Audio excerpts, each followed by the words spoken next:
I really hate to say it, but forget Intel. In this video, I'm going to show you from top to bottom how to build an AMD Gaming Beast inside of the XHuttle Case from our friends at SSUPD. The base for the system is going to be an Asus TUF Gaming X870 plus Wi-Fi motherboard. The processing powerhouse behind this is the AMD Ryzen 9 9900X3D processor. Keeping the processor nice and cool will be the Arctic Freezer 3 360 ARGB White liquid cooling unit, and the graphics will be brought to you by the Sapphire Pulse RX 9070 XT. This is an awesome ride building this machine. So without wasting any more time, let's get started. Starting off with the base, we have the Asus TUF Gaming X870 plus Wi-Fi. This is a beautiful motherboard from our friends at Asus. And we're going to be using the AMD Ryzen 9 9900X3D processor. Now to install this processor, we're going to push this arm down and out. So push it slightly and then slide it out and just raise it here. And now we're going to lift this tray. We need to be incredibly careful that we don't touch any of these pins here. If we even damage one pin, things may not work and you may not be able to RMA the motherboard or return it to the manufacturer. So now with the processor here in the corner, we'll see a little gold triangle. This little gold triangle will also be on the motherboard. Here we can see the little triangle. It's not gold, but it's a triangle just the same, and that's going to match up with the processor as well. We'll just grab it like this, matching up the gold triangle with the gold triangle here, and drop it right in place. And actually, aside from the triangle, there's two little notches right here. They're going to match with this notch and this notch on the motherboard. So now we'll just drop it in place. And once it's in, we'll just wiggle it around a little tiny bit just to make sure it's good. And now we'll just lower this tray. And then we'll see this little lip here and this little lever. We'll go ahead and drop it. We'll push it down. There's going to be a little resistance right here. And that lip is going to cover that socket so that we push it down. And it's going to go under this little bar again. So we push it down, slide it out, and then back under. And then this little tray will pop right out. And you want to make sure that you store this tray inside of a bag or something in case you need to return the motherboard for any particular reason. You'll put it right back on there and you'll cover those pins. And now let's install the RAM. For installing the RAM, we don't just pop it in any one of these DIMM slots. We need to keep it all in the same channel. So for that, the first one is DIMM A1, the second one is DIMM A2, DIMM B1, and DIMM B2. So we're going to install it under DIMM A2 for the first module and DIMM B2 for the second module. Again, these are the two that need to be populated for your system to work properly. So for that, we're going to slide this little notch over. That releases the RAM so that we can place RAM in there, and we'll do the same over here. For the RAM, we're going to be using Dominator DDR5 from our friends at Corsair. And to install it, all we need to do is slide it in these rails, and since over here there was no little locking mechanism, we're going to slide it right in here and then it'll go right in there. But you'll notice we installed it incorrectly because this notch and this notch don't line up. So what happens in that case is your RAM is going to seesaw. Don't force it in. So what you'll do is you'll turn it around and then you'll slide it down. Takes a little effort, but once you push that in, this will lock the memory in place.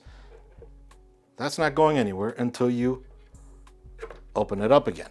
But we're gonna install that in place. And then we want to make sure that the sticker here and the sticker here match, so that we'll just go ahead and drop this right here as well, and it'll lock in place. So now we've just installed the CPU and 32 gigs of RAM. So now let's install an M.2 SSD. And for this particular board, to remove the M.2 heat shield, we'll go ahead and remove this screw. Perfect, then it doesn't come out. And then we'll remove this one. It's perfect because then we don't lose them. All right, and before you install the SSD, you want to remove this film. And for this, we're going to be using the Viper Gaming VP4300 Lite M.2 SSD. We're going to go ahead and slide this into this slot right over here. We want to make sure that this little notch here matches with this notch right over here. And we're going to make sure that these gold pins disappear into this slot. If you see them after you install it, then chances are they won't make proper communication. So we'll just slide it right in here, push it in, and then push this down. This will snap in place. And now the M.2 SSD is locked. To remove it, just push this little lever down and your M.2 will release. So again, right in place.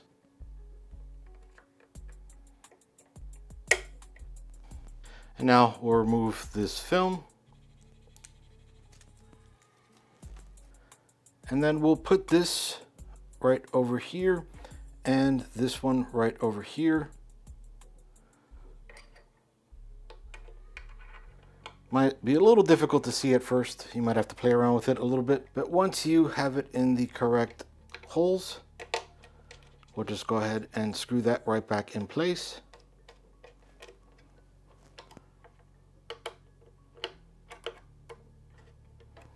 And now, since we will be installing a second M.2 SSD, we're going to go ahead and remove this plate here. Now, mind you, we can install it here, but we don't have a heatsink to place over the SSD, and this is a built-in heatsink where air will travel over. So we'll go ahead and remove these screws.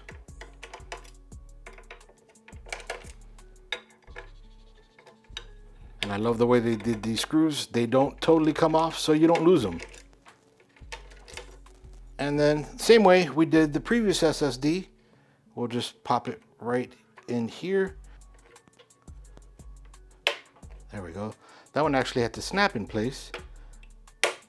And then that snaps in place there.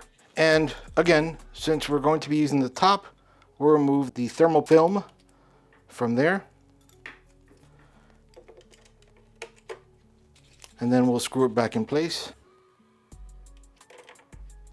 Now, just to help differentiate them while we're installing Windows, this one is a 1 terabyte drive and this one is a 2 terabyte drive. So I'll be using this for Windows and this for storage. So now that we've installed the CPU, the RAM, and the two M.2 SSDs, we'll go ahead and install the cold plate for the liquid cooling unit that's going to cool the 9900 X3D. So first thing we're going to need to do is we're going to need to remove these two pieces over here. These would normally be used for air-cooled CPU coolers, but again, we're doing liquid cooling. And the same way we did for the tray for the CPU, we want to make sure we store this in the motherboard box, that way we don't lose it.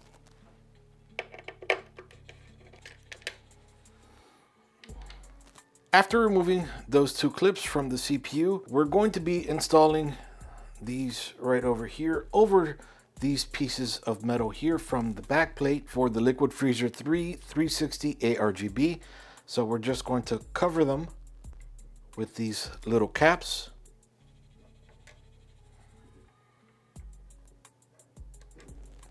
And now we're going to be placing these bars right over here and over here. Now, I would think the smooth part would be the top, but actually you want them to flip out so that this part sticks upwards.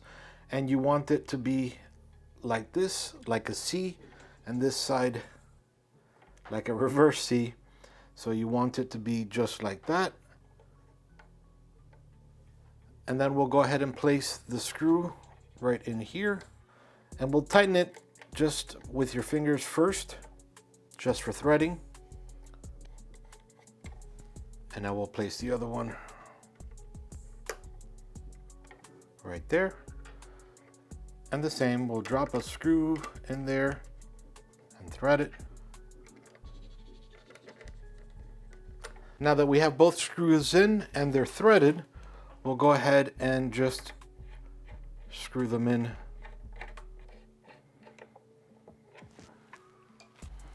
And now with the provided thermal paste, we'll place an X just like they recommend, they being Arctic.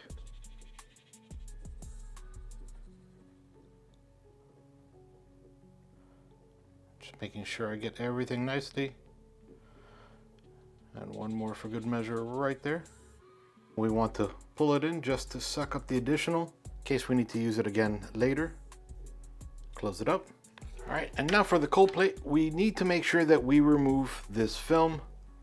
Please don't leave it on. If you do, you're gonna overheat a lot, all right?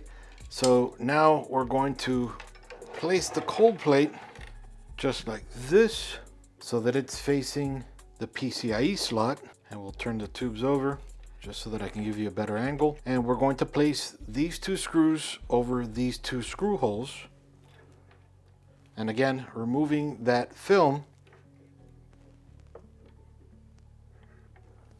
All right, and then we'll just screw them in. Now you don't want to screw it in 100% just yet. After you screw in one a little bit, get some threading. You'll want to get some threading right over here as well. Okay, and now that both are in, we'll go ahead and just screw them in 100%.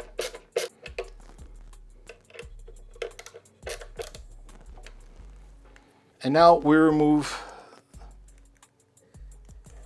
this film, and we'll place these little gold pads with these gold fingers right over here, just like, and it'll click right in place. And then we peel this off. One thing I don't like is we have to settle with it this way. I prefer to have it like this with Arctic facing this way because the board is going to be sitting like this. Maybe we can figure something out a little bit later. And now since we're here, because it'll be a little bit more difficult later, let's go ahead and connect the ARGB header, which we'll go ahead and use this one right over here. All right, so those three holes here, we'll have this one over here, and you notice it's actually a little tilted. So just tilt it back with your fingernail if you need to. Okay, once you align them, one of the easiest supposed connections is so difficult, but once you align them, you just drop them. Just drop it right in here. It should be easy, but it's never easy. All right, once you get that in, you'll want to adjust the cable so that it looks nice. Maybe we'll play with that a little bit later on. Let's work on getting this inside of the case. I skipped a step that I did later on, but I'll show you here now because it's a lot easier. Connecting the power cable to the liquid cooling unit. On the website, it's listed a little differently than usual. Usually it's under preparation or installation. They've moved it up above that to choose connector cable. So I missed that. Let me show you real quick here, and then later on where I did it in real life. So with any case and with any motherboard, you're going to have to deal with standoffs. Standoffs separate the back of the case with the motherboard so that you have a pocket of air in between that. That's not air to keep it cool, that's air so that you don't ground the motherboard and zap it and kill it, or any of the components inside of the computer. So in this particular motherboard, we need a standoff in the case, one right over here, one over here, one over here, one here, one over here, one here, one here, one over here, and one over here. There are some motherboards that have an additional standoff right over here, and there could be in other different spots as well. And we want to make sure that the case doesn't have that standoff. A standoff hitting back here could potentially fry the board or any other random standoff they have in the case. So now let's go put this inside of the case, but also verify those 9 standoffs. At an incredibly odd angle because of the way this case is. This is the bottom of the case. This is the top of the case. Again, we have the IO up here, so it's a little bit awkward. To get to that IO, we need to just pop this panel off, the top side panel, whichever it is. That way we have a little more free roam down here. So if you remember, this being the top of the case, there was 1, 2, 3. This one's kind of hidden. To get to that one, we need to just push this down, just pull it down, and we need to put that back a little bit later on, but we'll remove it for now. So 1, 2, 3 standoffs, then 1, 2, 3 here, and then 1, 2, 3 down here. So everything matches up, and then up here, which is the front of the case, but the top is where we're going to have the radiator, and we'll get to that in 1 sec. So we're going to sit the radiator just right over here for now, holding on to it very tightly here. Now we need to be careful when holding on to this This part comes off since it is magnetic, so I was holding on to over here. So I'll just move that just for right now. And yes, I am holding on to the tubes. And we'll place this just over here for now. Now we're going to make sure that we align all these different standoffs.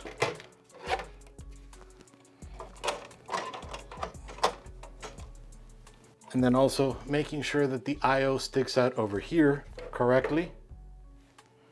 And now we'll use the 9 of the provided motherboard screws that came with the case. The case also comes with a standoff screw bit just in case we need to remove or add an additional standoff. Thankfully, there were no additional standoffs. So we'll start with the middle one.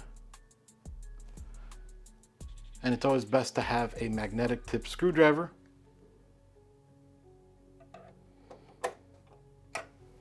Then I like to go off over here to the corner. And then following along over here, this corner.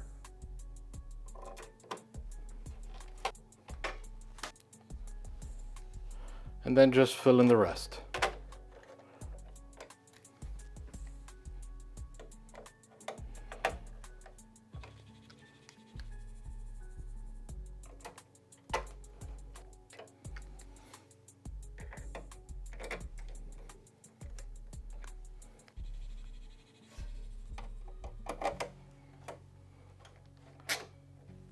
All right, so now that we can install the radiator, I'm just gonna move this out of the way for now.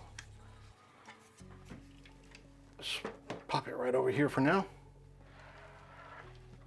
This is the front of the case, odd placement again. But anyway, we're going to remove this screw.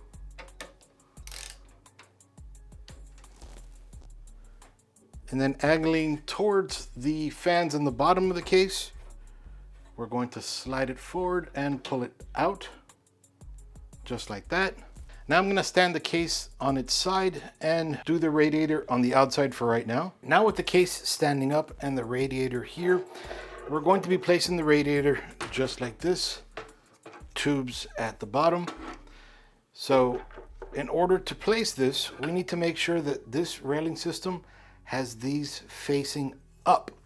So if the tubes are at the bottom, this will be facing up like that. So this will be facing towards the top of the case.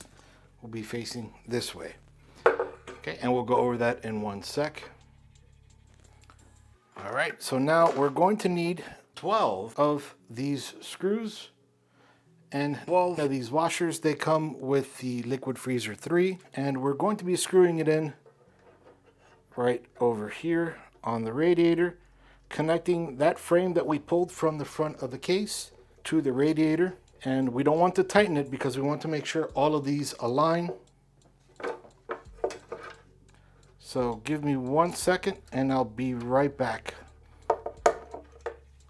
All right, now that we have all 12 screwed in loosely, we're gonna go ahead and tighten them all up. What I recommend is raise the frame to the very top or slide it this way towards the top of the case. Then if anything, we can always come back in and loosen it and slide it. Thankfully, this frame makes that incredibly easy. And now we can just place the radiator right here. We're gonna slide it into these little grooves that are over here. All right, and that gives us the screw hole here so that when we're done, we lock the frame back in place and that's not going to go anywhere. But because we're still going to be messing around in here, I do need to remove the radiator, but we can easily put it back.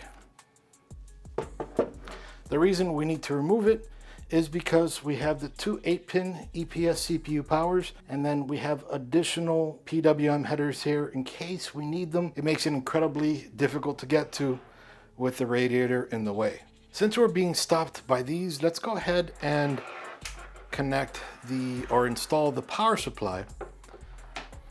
We're going to be installing it right in here, but first it's going to go in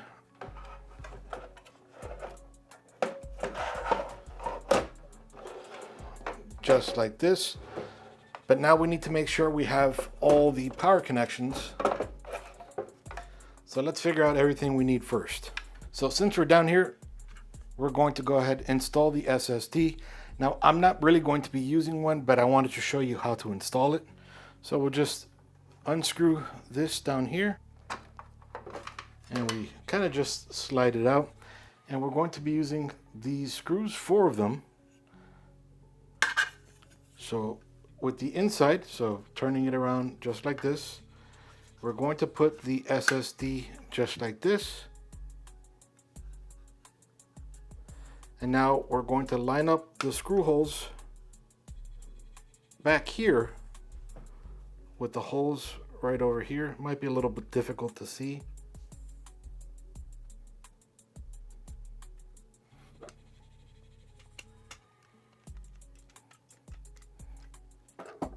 And once you get that one in, the other 3 should be easy. So 1 second while I do that. All right, so that is installed. And we're going to be plugging in the SATA power right over here and the SATA data cable right over here. Now for this, or for this one, for both, if we have both, we need to make sure we plug in only the ends of the SATA connector, not a middle piece. And I'll show you what I mean by that in a second. Now, the only cables we're going to need are CPU power, EPS. This one cable connects to 2 EPS cables. Typically, I don't recommend daisy chaining. I don't have a choice in this power supply. Then 2 PCIe cables. These both go from 1 and daisy chain into 2. They're also 6 plus 2 connections, which equals a by 8. So what I'll do is use only one 8-pin from each of these 2 cables. So 2 separate cables, altogether 4 connections, but we'll only be using 2 PCIe cables, or heads I should say. And then the SATA cable. And then you always need the 24-pin. So let's go ahead and install all these real quick. On the power supply end, we're going to connect this one and this one. So right over here, we connect the MB, this cable right here, and then this cable right over here. Perfect. That one said MB and that one said MB. This is the 24 pin that goes to the motherboard. And then the CPU power, we'll connect this one that has no name on it up here into CPU. And this is going to be different on every single power supply. This side, these sides will always be a standard. The PCIe cable will connect the single 8-pin into this PCIe down here.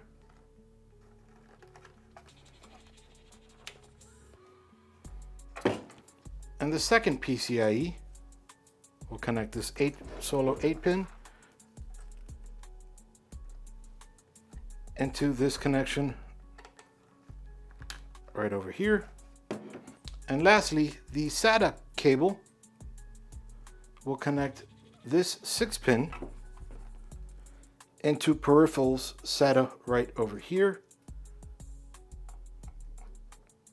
And you'll notice there is a little indentation for this clip right up here in the power supply.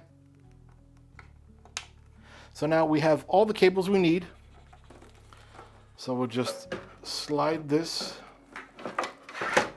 in place. It's a tight fit, but you can't go wrong because it's an exact fit.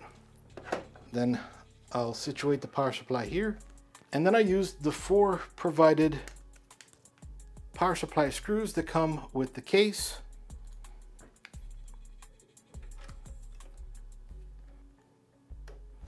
Now that they're all in, screw them in nice and tight.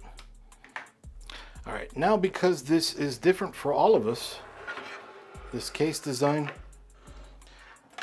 we're going to take a quick survey of where all the connections are. Right down here, there is a little hole for the ATX 24 pin, for the USB Type-C, and for the USB 3.0. Then back over here, we'll have the USB 2.0s, and we'll have the audio header right up here. We'll have some PWMs, another USB 3.0, but since we have this one over here, we don't need to worry about that one. ARGB connections in case we need them. Again, the USB 2.0s, and the front panel header is right here. And of course, the 8-pin CPU power EPS connections right up there. So now with that, let's go ahead and start with the ATX 24 pin. This cable right here. And if you remember, there was a hole right over here in the case. So I'm just gonna slide it through right in there. And again, right now, all we're doing is preparing. Right next to that, there is the EPS. So we're going to keep that right back there, and we're gonna try to organize it as much as possible. So it's gonna come up over here. It's gonna neatly come up over here and then go through this hole, if I'm correct. Yep, right up here. We're going to keep the SATA power back here because back here is where the SSD is going to go. And then we also have the SATA power for the case fans. So we're going to leave this out for now. Then both of these PCIe powers, I think we're going to slide them right into here. I'm guessing this might change, but just to be safe, right into there. Now let's go ahead and connect real quick the ATX 24 pin. And let's move all these cables into their spots. HD audio, ATX 24 pin goes to around the same spot where the USB Type-C, I mean, goes in the same spot where the ATX 24 pin is going to go. So we'll slide that right into there as well. SATA power, we'll leave that here. Front panel, we'll connect that, I think it was right in here. ARGB, we have some right up here. We have some right over here. And PWM header, we also have some over here. And the USB 3.0, also with the ATX 24 pin. All right, so coming around over here, let's attack the EPS 8 pins, which again, kind of bugs me that it's off of one cable, but I don't have a choice. And again, it's only there if your CPU needs it. And in my case, it kind of does. And that's more for overclocking. So we don't need to worry about that too much because we're not going to be hardcore overclocking, if anything. On the side of the controller, we can see there is a connection. We can either connect this one cable that'll connect into one PWM fan header. This will control all of the power going to the fan, the pump, and the VRM. Or if we'd like to be able to control all three of them on our own, we can install this cable. One PWM fan header for the fan, one for the pump, and one for the VRMs. So since we like control, we'll go ahead and connect the one that has all three of them, and then we'll just connect this cable right into here. And then once connected, we'll roll this right into here just to hide all these cables a little bit better. And then we can place this back on top of there. And then we'll play with those cables in a minute. Okay, and we'll make those look pretty a little bit later on. So then over here, that we'll connect the ATX 24 pin. And then we can slide the excess back over there. All right, then we can connect the USB Type-C right over here. All right, and now USB 3.0. And you'll make sure you connect this little piece right over here into this notch right over here.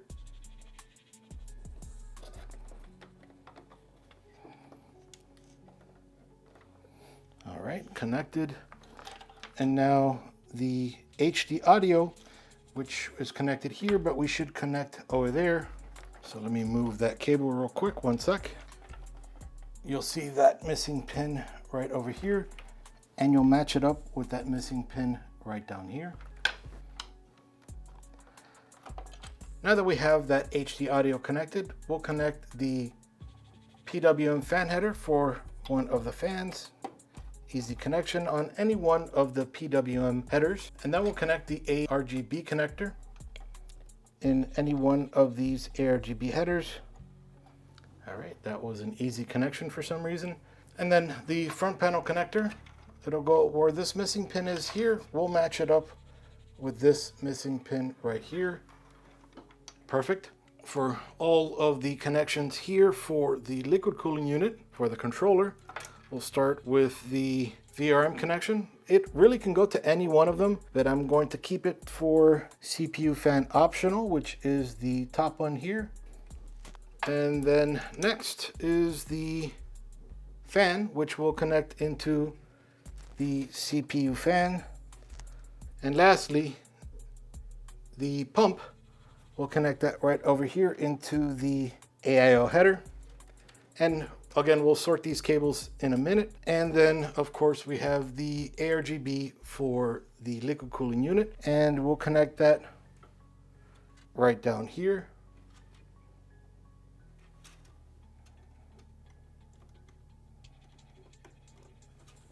And not to put the radiator back in the front, I found out that I actually needed to lift it like that. So let me screw them all in real tight. Again, that's what's awesome about this frame. You can just move it easily. All right, so after doing that, now the reason I moved this up again was because if I install it on the top little clip up here, I'm hitting a fan with these tubes. So what I did was I slid it up. So now that I can install it on this second piece here, slide it in place, and now everything works perfectly fine. So now we're going to connect the SATA SSD. We'll connect first the SATA cable to the motherboard. We'll connect it to the SATA port right down here. Now to do that, we're going to need to reach around the back and then slide the cable through one of these little holes right over here, just so that we can keep it better out of sight. And then now we're going to have a little bit of a tight squeeze here to fit the SATA cable in to one of these SATA ports. All right, and you heard that click right in place right here. And now this gives me the ability, now I'm going to slide it through here, just pulling it through. Now I'm grabbing the SSD. Right over here, you'll notice there is a little L. It goes this way and then goes down, and that matches with the little L here on the SATA port. So what we need to do to get this connected is we'll just join those two L's and push this through here. Now, if this hadn't been used before, you might have heard a little click, but it's been used before, so it's a little worn, but now it's locked in place. And now, if you remember the SATA power cable, we're going to plug that in right over here. This one has the piece of plastic that goes this way and then goes down for the L, just like the L right over here.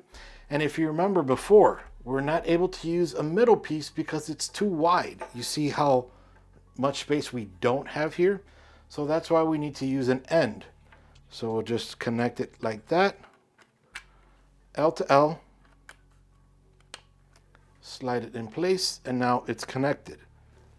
And now we'll just need to push cables aside for right now, because we're going to make it look nice a little bit later on. Maybe we'll slide it off to the right here so that we can slide this back down in here.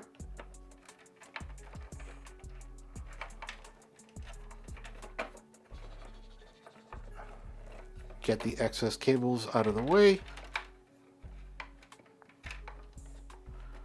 Then make these two holes here line up with the metal right there. So that kind of puts that in place. And then we'll put the screw right back here, locking the SSD cage in place so we don't even see it, which is beautiful. And then we have the ability to add a second one on the inside as well. Now we're going to be installing the graphics card. Now, if you remember right over here, there's this little piece here that because the card's so long, it's going to hit. So what we need to do is we're going to drop it, just unscrew it a little bit and push it down. But if it's in one of these, you can always just remove the screw, slide it down, and then put the screw back in. So we'll fix that in a second. So then right up here, we can see the PCIe dust covers, or the covers, slot covers. So we're going to go ahead and remove 3 of them, starting from the second one, because it is a triple wide card. And I'm just going to catch it because it will fall. And let me bring you on the top so that you can see exactly what I did there. So I slid my screwdriver into that little slot and just unscrew this guy, and just to get my screw. All right. And we'll do the third one since it is a triple wide card. So right here we have the perfect spot so that you can see these gold fingers. They're going to slide right into this PCIe slot. But there's a little extra here I'd like to show you. We're not going to need it now, but one of the cool features about this board. So right here, you'll notice when I push this, that whole bar moves. So what that is older motherboards on the PCIe slot, they had a little locking mechanism right here that held on to the card,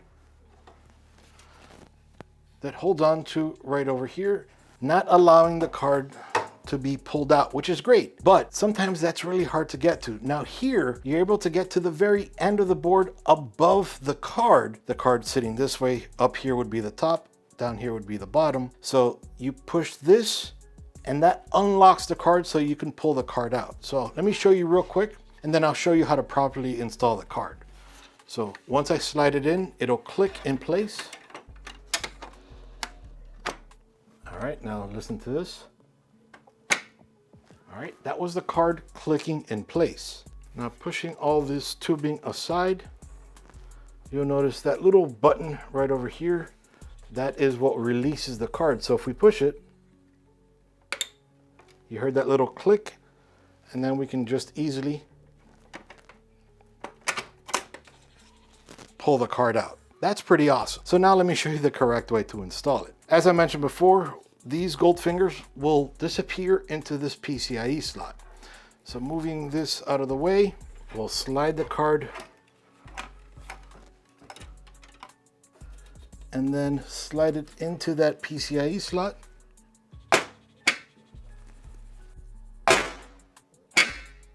And the card locks right in place. Pretty awesome. And now, even though the card is clicked into place, you still want to screw in that up here. And now that little piece that holds the card up, you can see we have a little over a finger's thickness of space. So I'm just going to raise that here, holding it right up there.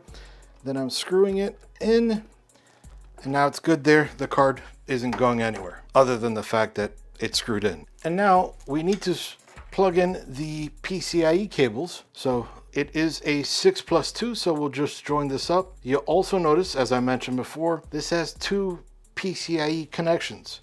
We only want to use one, so we'll use the very end right here, not this end that branches off. So this receives all the power right here.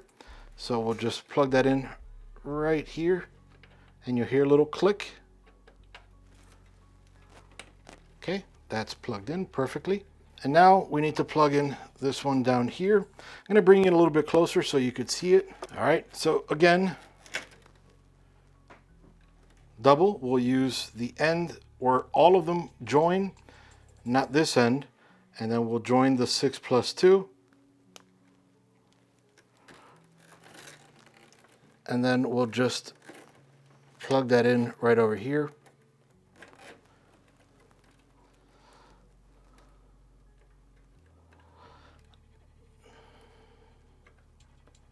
Now, because it's so close together, it's difficult to get them all together. So what I do is I'll slide this open a little bit. I'll connect the 2 at the very top.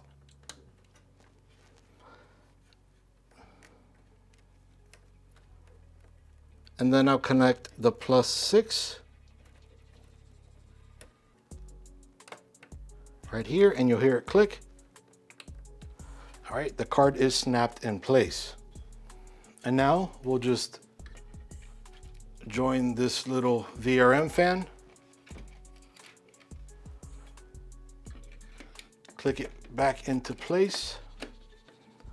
All right, and we're all set up. So as it is now, barring any hardware issue or cable issue, the computer should work properly. All we need to do is plug it in, flash the BIOS, configure the BIOS, install Windows, all the drivers, and we're good to go. Now what we're going to do is make it look pretty. I'm gonna put you in a fast forward mode of me just sorting all the cables, make it look nice and pretty. I don't wanna make it extremely long, but short enough so that you get a better understanding of how it's done. But anyway, let's start the cabling.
The build actually came out a lot nicer than I thought it would. It does an amazing job at hiding all the cable clutter. And mind you, I did sort it a lot better than I thought I would have, but it hides anything and everything. It does a great job, especially that little plastic piece that covers the USB Type-C and the USB 3.0. I didn't think I'd be able to cover it, but I did, and it looks great. The entire system looks beautiful, front and back, which back I typically don't focus on as much. And the way it's laid out, I feel like it's going to work incredibly. So overall, I really enjoyed this build. I thought the build quality of this case was amazing. The way that they kind of thought of everything, holding the card in place, blocking specialized cables, the fans and all I think they did an amazing job. So in my next video, we're going to be flashing the BIOS, installing Windows, the drivers, and taking care of Windows. And number one, we're going to be turning it on to make sure that everything works. So hopefully I'll see you in that video. This is Iggy with ThisBytesForYou,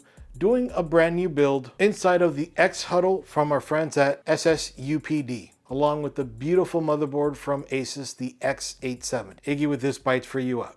See you guys.